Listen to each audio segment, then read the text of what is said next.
kasus KDRT maupun kekerasan seksual, tiap tahun itu angka kasus kekerasan seksual itu cenderung naik ya.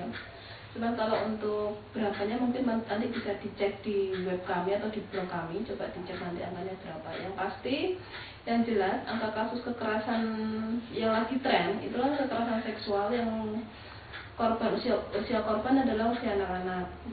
Trennya itu usia SMP sampai SMA. Nah, ini menjadi sebuah keprihatinan bagi kami. Dengan tiap tahun kenapa sih kasus kekerasan seksual ini cenderung naik, dan itu anak-anak SMP dan SMA, karena memang fakta di lapangan atau data yang kami dapat dari proses pendampingan dan konseling teman-teman itu, ternyata memang pergaulan bebas salah satu penyebab dari terjadinya kasus kekerasan seksual. Nah, kekerasan seksual ini memang tidak cukup populer ya dikenal di masyarakat, dengan asumsi bahwa kekerasan seksual itu adalah perkosaan, paksaan seksual, padahal enggak juga gitu kan. Yang dikatakan kekerasan seksual itu definisinya sebenarnya ada 9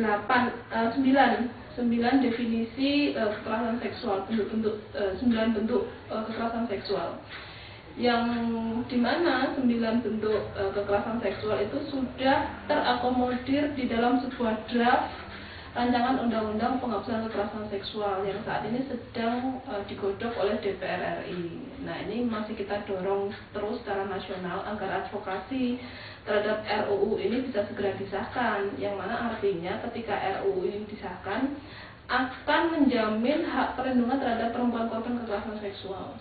Nah, kekerasan seksual pun itu tidak hanya perkosaan saja, tapi ada pemaksaan perkawinan, ada kemudian aborsi paksa, banyak sebenarnya. Cuma nanti teman-teman bisa googling lah di web terkait dengan kekerasan seksual itu apa aja.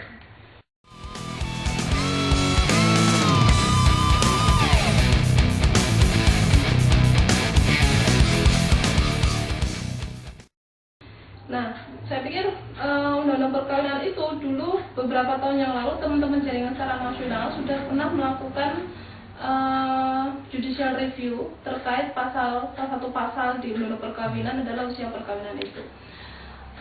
Teman-teman yang mengajukan judicial review ini berasumsi bahwa usia anak-anak itu kan masih 16 masih usia anak-anak, yang asumsinya kenapa kok kemudian negara mengakomodir adanya pernikahan anak. Nah, yang kemudian ingin dinaikkan atau di judicial review oleh teman-teman bahwa sebenarnya batas minimal perkawinan adalah 18 tahun sesuai dengan amanat dari Undang-Undang Perlindungan Anak gitu kan.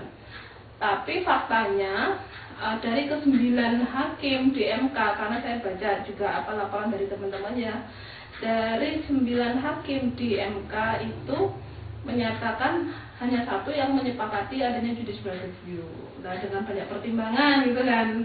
Salah satunya mungkin ya gerakan fundamentalis yang sangat gencar menolak gitu kan, menolak adanya gerakan perempuan. Nah, memang faktanya pernikahan di bawah umur atau pernikahan anak itu cenderung banyak terjadi di Jombang. Nah, mungkin nanti data lebih validnya bisa dicari di Pengadilan Agama terkait dispensasi menikah.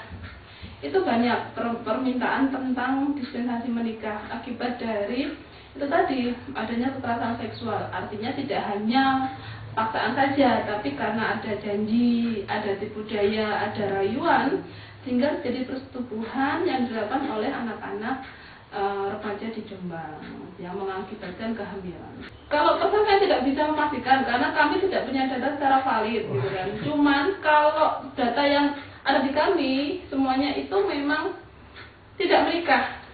Data yang kami tampung terkait dengan kasus kekerasan seksual yang terjadi oleh anak SMP dan SMA semuanya berproses secara pidana, tidak ada yang menikah. Nah, ini kan artinya nanti coba dibandingkan ya antara kasus kekerasan seksual yang disesuaikan secara damai kekeluargaan dengan menikah, datanya bisa diambil di Pengadilan Agama. Itu berapa dibandingkan data kami kasus kekerasan seksual yang tidak diselesaikan secara damai atau diselesaikan secara pidana, itu berapa. Tapi yang kami dapat itu mungkin lebih sedikit daripada yang terjadi pernikahan itu tadi. Masyarakat lebih cenderung memilih untuk melakukan perdamaian, terutama orang tua korban. pasti pertimbangannya sangat sangat matang sekali ketika orang tua korban selaku orang tua anak dari si korban itu pasti mempertimbangkan engkau dipidana gimana nasib anakku, karena norma masyarakat masih menomorsatukan yang namanya keperawanan gitu. Kalau anakku nggak perawan, nanti siapa yang mau gitu kan? Sehingga mau nggak mau dinikahkan dengan pelaku. Padahal dia masih anak-anak toh, anak-anak belum ngerti apa tentang perkawinan. Yang pastinya itu akan diindikasi akan menjadi korban KDRT ke depannya.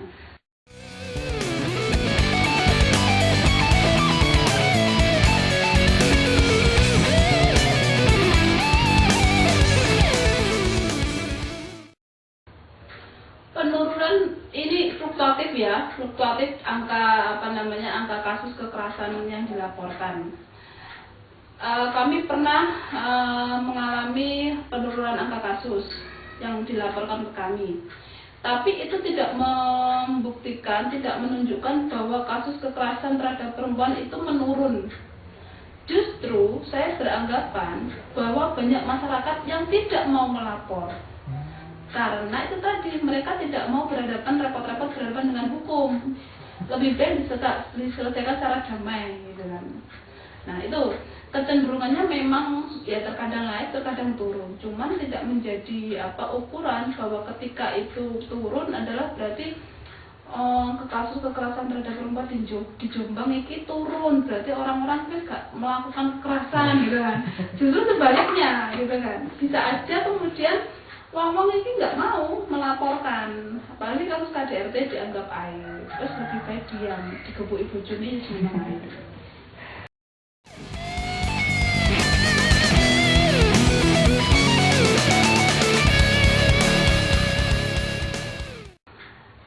Anak-anak korban yang kami dampingi itu sangat berpotensi mengidap penyakit HIV ataupun AIDS.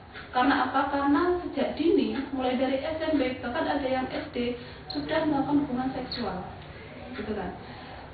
Terakhir kami berdiskusi dengan teman-teman JCC bahwa yang paling muda, ODA, yang mereka dampingi itu usia 20. Bayangkan, usia 20 sudah jadi ODA. Kita tahulah bahwa ODA itu tidak mudah berkembangnya virusnya, butuh waktu tahunan. Artinya bisa ditebak si ODA itu tadi dia melakukan hubungan seksual ketika masih anak-anak. Nah kami khawatir anak-anak korban yang melapor yang kami dampingi itu nanti juga akan menjadi ODA. Nah karena itu kan perlu pengawalan lagi, perlu pendidikan bagaimana sih sebenarnya menjaga hubungan yang sehat dengan pasangan, apalagi mereka masih anak-anak.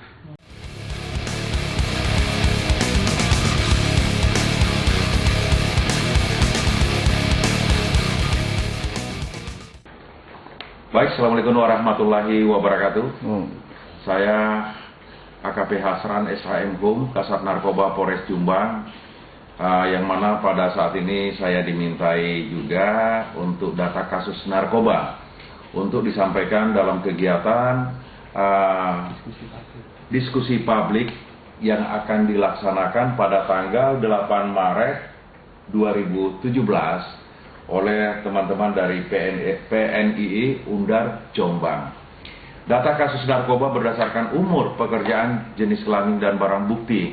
Ini perlu kami sampaikan di sini, itu ada 117 kasus untuk tahun 2016 ya.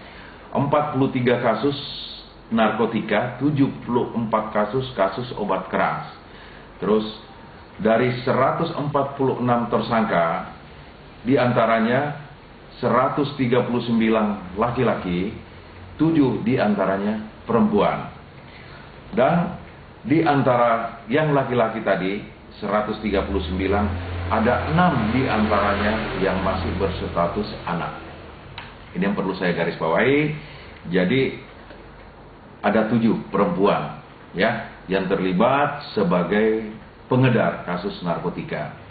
Latar belakang pekerjaan 9 orang berprofesi sebagai wira swasta, 85 orang swasta, 7 orang pelajar, 20 orang buruh, 23 orang tidak bekerja. Ini klasifikasi barang buktinya berbagai jenis, jadi ada pil double L, terus ada 40 gram diduga sabu, terus 88 butir ekstasi, dan perangkat untuk menggunakan narkotika berupa bon, itu juga kita sita, ya. Harapan saya semoga dengan data kasus ini yang berdasarkan umur pekerjaan, jenis kelamin, dan barang bukti bisa bermanfaat untuk dipergunakan dalam panel diskusi dalam rangka memperingati Hari Perempuan Sedunia.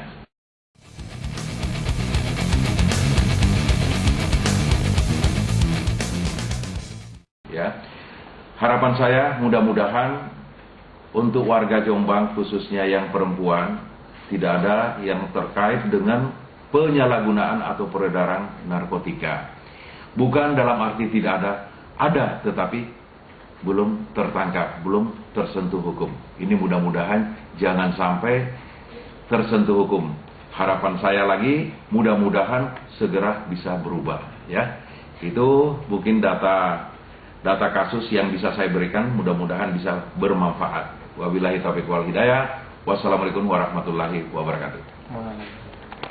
Ya, kami sangat berharap bahwa pemerintah Kabupaten Jombang yang mempunyai tanggung jawab besar terhadap pemberdayaan perempuan Jombang itu bisa memaksimalisasi program maupun anggarannya untuk direalisasikan agar bisa dimanfaatkan untuk pemberdayaan perempuan di Jombang gitu kan. Karena kalau perempuan berdaya itu minimal dia bisa terhindar dari kekerasan.